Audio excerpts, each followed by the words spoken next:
Hey guys, Bomb just here. Another tips and tricks video, but for the next game on my list, BattleBit. So today we're going to be looking at the support class. I'm going to go over everything that I know to the best of my knowledge. Most of my tips and tricks will come in the form of building and how to best utilize those structures. Because the support class builds instantly, I believe building is a very, very important part of support gameplay, and you should constantly be worrying about getting squad points to be able to build structures. The devs also stated in the patch notes today that they are going to continue to add structures that only the support class can build. So as that list gets bigger and bigger, the support class only gets better and better, especially at building. The first thing, we're going to start out with the support class. So the support class is the only class that can use LMGs, as far as I'm aware. Besides maybe, can the leader class use them? No. There are 4 LMGs in the game, the L86, the MG36, the M249, and the Ultimax 100. I don't want to go over which one's the best and which one's not, because I don't want to get into any arguments. I'm just going to say the MG36 has been my favorite so far. It's got really good damage for meeting breakpoints for headshots and stuff like that. It has low fire rate, which I know might not sound great, but it makes the gun extremely controllable, especially at medium ranges when you're burst firing or doing full auto. And it has a 40 round magazine, which is just in that sweet spot of being able to kill like 2, 3 people, maybe 4 if you got a good good spray control, especially with the damage being 34. So, really enjoying this gun so far.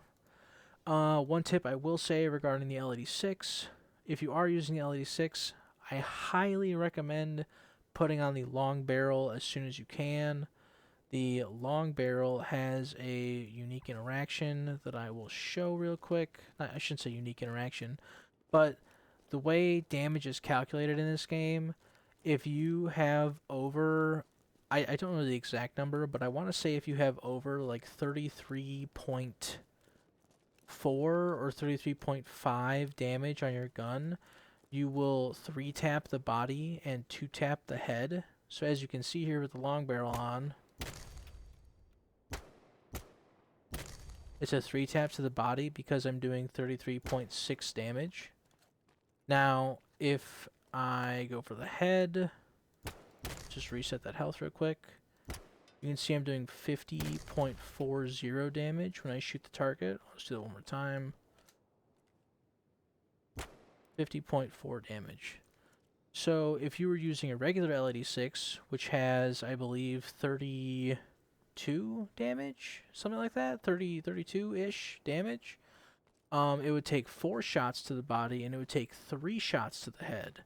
The headshot one is the big one, because when you're in close quarters, if an enemy has a helmet on, usually the helmet will absorb the first shot, and then if you have a regular L86, you're gonna have to hit them 3 more times in the head to kill them if they're at full HP.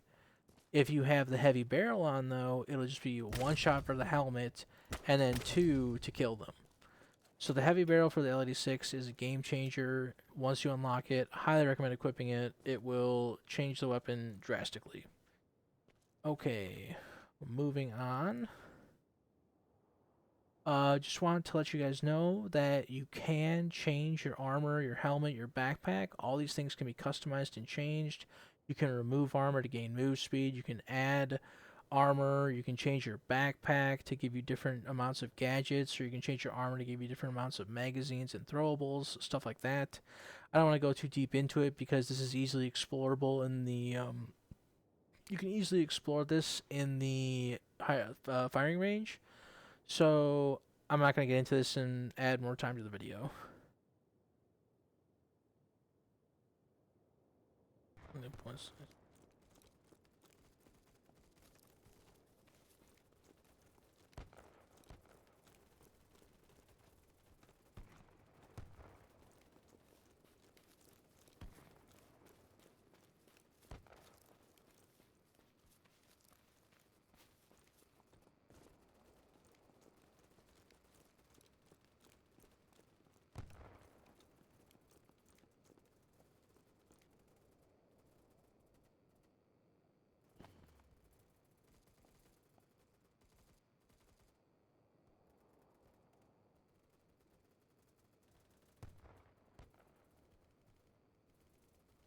Okay, sorry about that. Quick little run.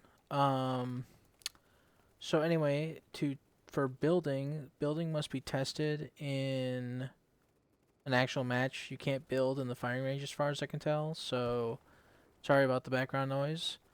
Anyway, there are 5 structures available to build. They cost squad points to construct. The 2 block high HESCO wall is a support structure only. Only the support class can build this. The support class can build all of these structures instantly. The other classes have to build them manually from their base blueprints. Squad points are earned by doing squad objectives. So as you can see, the B is marked as defend. Now it's marked as attack. If you attack that objective and capture it, you will get squad points. You don't have to do it yourself. Anybody in your squad can do the attacking. As you can see, oh dang, one of our squad mates wasn't on it. But if you kill an enemy on an objective that you're attacking, you'll get squad points. If you kill an enemy on an objective that you are set to defend, you will also earn squad points. All these things can contribute to squad points. However, I will say on some maps it's much harder to get squad points than on others, so just be mindful of how many points you have because you don't want to get into a sticky situation and have no squad points left to build anything. So anyway, moving on. I'm gonna just go over each structure. So these 2 HESCO walls, I find that HESCO, while I don't know this for sure, from my literally like 40 hours of just playing support over the past couple of days, I find HESCO walls to be far more durable than the other structures. So if you are trying to block weapons fire, or if you're trying to block, not weapons fire, not small arms fire, if you're trying to block like tank shells, RPGs, stuff like that, the HESCO wall will actually be able to hold off that kind of fire for a small amount of time.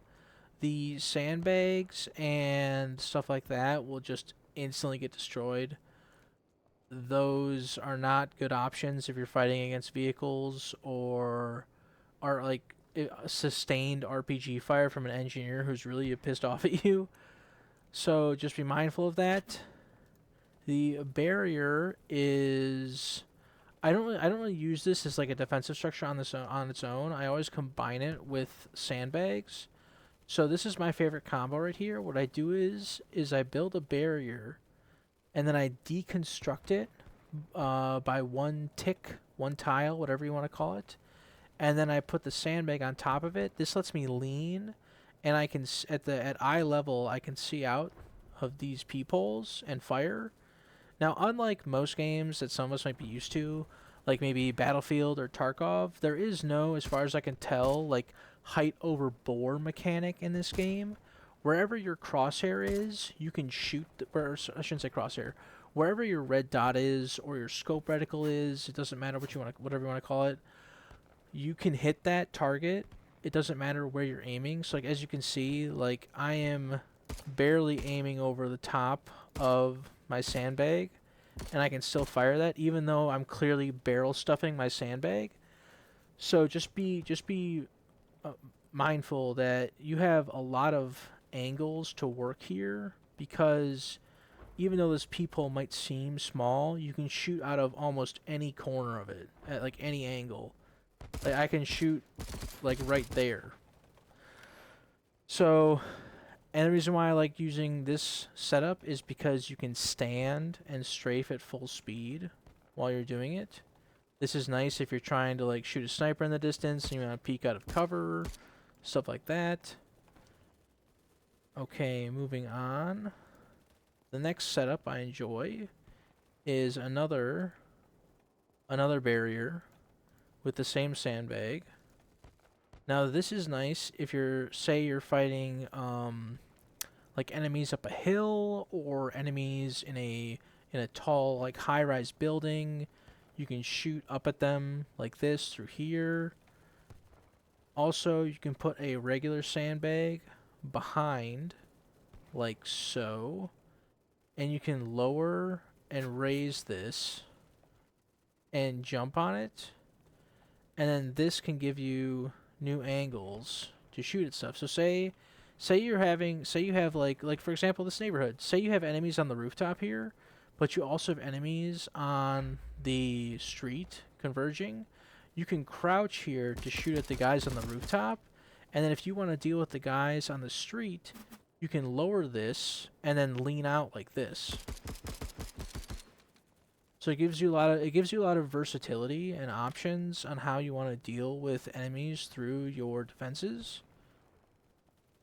That's why I enjoyed that one. And then this regular sandbag, I don't really use it that often in terms of like defense, because I'm not really a fan of like peeking around a corner like this, because usually it just gets you killed. Especially when there's like multiple enemies, because when you peek out like this, your profile that the enemies can see is so small that most of the time, most enemies don't even notice you doing this. So you can just shoot at them for free. Now, once you start firing, they start paying attention to you, but I usually just try and focus whoever notices me first. Anyway, but that's not really relevant. So this is what I usually use this for.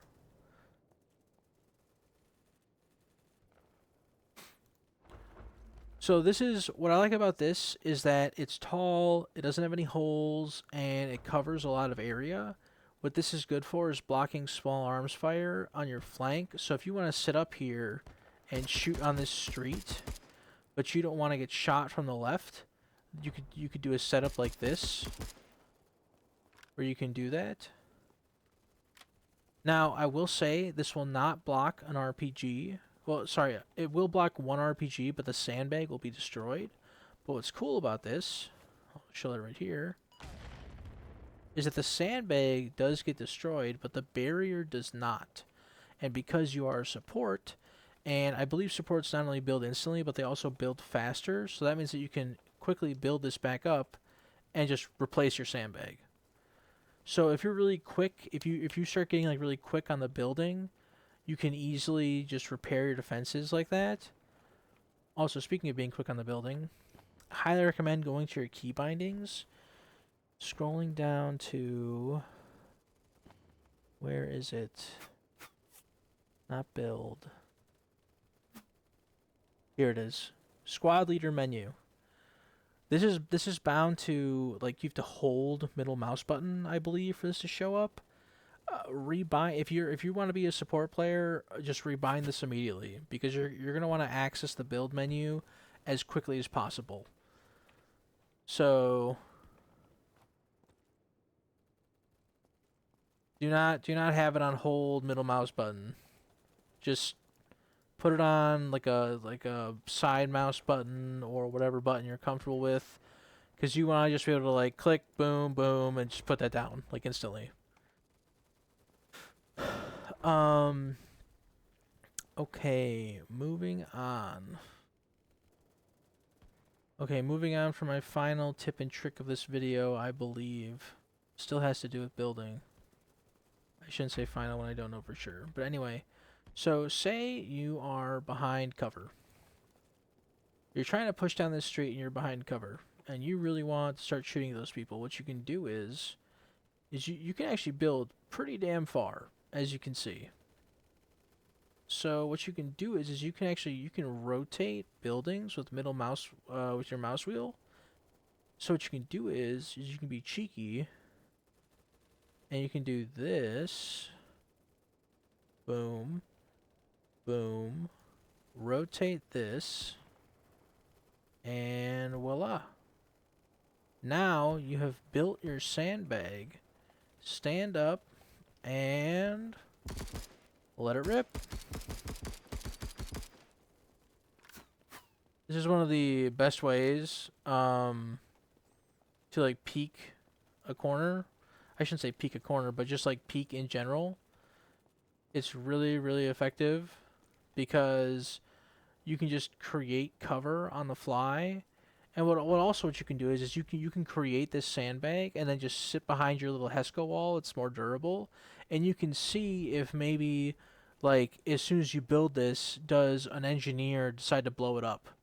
See if there's any RPGs, or like if there's a tank or something with eyes on your sandbag, so you don't want to be behind it when it gets shot at. Stuff like that. It's just a really, really safe way to get your defenses up and start just plastering the enemy with machine gun fire. I totally forgot about supply, so let's talk about supply. Alright, this is an ammo kit. You press F to resupply. As you can see, you hold the number buttons to resupply what you want to. Now, the reason why I'm going over this is because I've seen people in Discord and on Reddit. They've said that they thought that these supply points were actually squad supply points that were being used. That's not the case. The heavy ammo kit, when it resupplies you with something, uses points from the kit itself. So as you can see here, if there's 50 points available for grenades, and grenades take 10 supply points. If I throw a grenade, I can then refill my grenade by holding 5. And so it went from 50 supply points to 40, and I resupplied my grenade. And this is per ammo box. So if I put down another ammo box, this one has 50 supply points as well. So these supply points are completely independent to these ammo boxes. So feel free to use them as much as you want. It's just you can use them until the ammo box is dry. So never feel like, oh, I'm using up my squad supply points, because that's not the case. It's not how it works. Okay, this video is already extremely long, especially for an overview of just one class, but I wanted to be, comprehensive about what I think the support class is really good at. So anyway, moving on, thank you for watching. And the only thing I think I might have forgotten is that never forget that you build instantly. And I know I've already said that, but what I mean is that you can, if you hear someone coming around a corner, or if you hear someone in the same building as you, just like if you're in a building and you hear someone coming up the stairs, just put a Hesco wall in the doorway. If you need time to reload your gun, or if you need time to bandage, put a Hesco wall in the doorway. Put like a sandbag wall in front of you. Just you can easily buy yourself precious seconds to reload or bandage or revive a teammate if you just build.